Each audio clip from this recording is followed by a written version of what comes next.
love seeing Rhaenyra get her groove back. 2 episodes left of House of the Dragon, and we're really starting to see things pick up. Spoilers if you aren't up to date. Love that no matter the time period, the Lannisters are messy. There's a part in early Fire and Blood, I forget which princess it is, stays with the Lannister. He ends up leaving because she's not fucking with the vibes. I don't think his request for Vhagar to come with them to Harrenhal was a big one. Him telling, oh boy, we gonna go in your fridge until Vhagar pull up, I thought was a little rude, but par for the course. Aemon sucks, obviously. He was kind of eating at the small council. I laughed out loud every time he shut down Alicent. And I'm glad he was like, why are you still here? We don't need you. Because they don't. I was also glad to see him check Larys because no one ever does. It's about time that he got humiliated the way that Larys has been humiliating everyone else. I'm glad he had the sense to say that Otto needs to come back. But honestly, if I was Otto, I'd be like, nah, y'all good, right? Y'all good without me. Go ahead and enjoy. He's been kicked out of King's Landing twice. I'd be over it. Just me personally. I can't wait for the writers to stop punishing Daemon and get him out of this damn castle. Was glad to see my boy Patty back. I also want to note that once again, Daemon does not choose violence when he's interacting with his male counterpart. Him beheading Rhaenyra still sits heavy on my soul, especially since I see him peacefully talking and listening to Viserys. Rivers is growing on me. I thought she was falling into the manic pixie dream girl thing. I realized that owl line is actually because she's a warg. Gotta admit, that scene where she calls in the owl and feeds it a mouse, very cool. Do need her to leave Daemon alone, not just for Daemon's sake, also for the Lord of Harrenhal. He has to be so stressed. I couldn't imagine having a dragon prince tripping all through your crib, worried that either he's gonna burn you up or his wife, who he abandoned and has many dragons. Seasmoke was obviously the star of the show today. I've really been enjoying how they're giving dragons personality, and Seasmoke is so zesty. I love it. It's the way that they put out their neck like, yeah, go ahead and ride me. I was like, fuck out of here, get this trash away from me. Relax.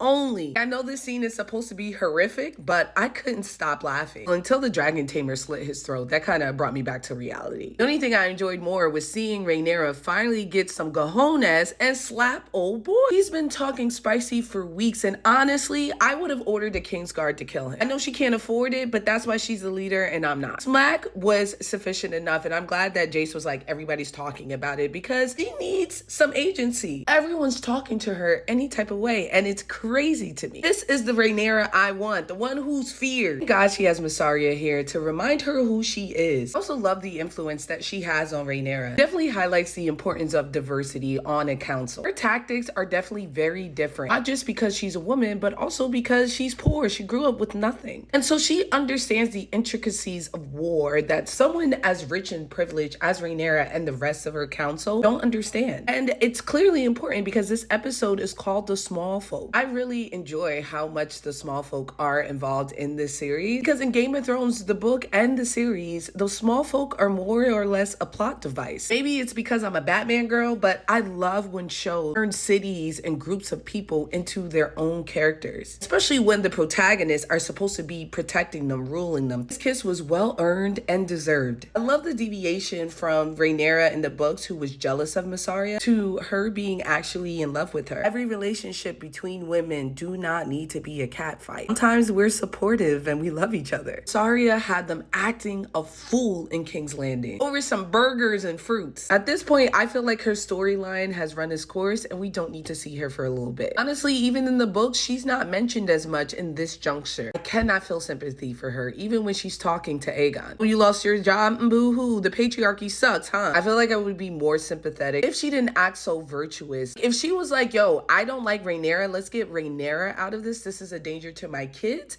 then yes, I'd be like, yeah, I can't believe they turned on you like that. The fact that she was supporting the patriarchy, even when the queen that never was told her to wake up, lucky Aemon didn't marry her off immediately. Ellen put it on the Silky because he needs a fresh cut is incredible. This was honestly one of the blackest episodes of the Game of Thrones franchise. See brothers talking about their absent father while one gets a cut? I loved it. Also, who does he think he's fooling? They are spitting images of each other down to their body frame. I'm just glad Adam is here to check him. Like, bro, why are you being this way? Everyone knows. Let's get what's ours. Especially since Corlys is showing extreme interest in Adam needs to get it together. Now, it's clear that the show is merging the character Nettles with Rhaena. Don't mind it. Can't be too upset about them removing one black character when we've gained 5. This story is very compelling. She's always been on the outside. She's never been able to connect with her father, or honestly, most of her family. And now she has an opportunity to get not just a dragon of her own, but one of the biggest dragons out there. I'm not mad at it at all. Quiet as kept, I don't like the way Nettles was described in the book anyway. Called her everything but a child of God because she was black. It's also gonna open room for her to reconnect with her father, and I love that for her. It would be really cool if she was the one to get Daemon out of Harrenhal, especially after that conversation that Bela had with Jace. Listen, Seasmoke, same. I really love the fact that Adam had the chance to bond with Seasmoke instead of his brother, because he is the one who wants to social climb. Let's get the man what he wants. My only critique is that we didn't get a chance to see his first flight, and I was just waiting to hear Ramin Dewjawi bless those keys the way he did with Aemon when he first flew Vhagar. Especially since Seasmoke was so thirsty, I wanted to see them get rode. Also, please look at my repost. There is a video of Seasmoke chasing him, the song Where the Man At with the Dreads, and it's incredible. I truly enjoyed this episode. I just wish it was a little bit earlier in the season. It still feels like we're place setting and we're so late in the game. I feel like every week I'm like, next week we going crazy. This time I really believe it, I'm telling y'all, especially since it's the penultimate episode. 4 out of 5 Frankie Flame. It was beautifully shot and the dialogue was incredible.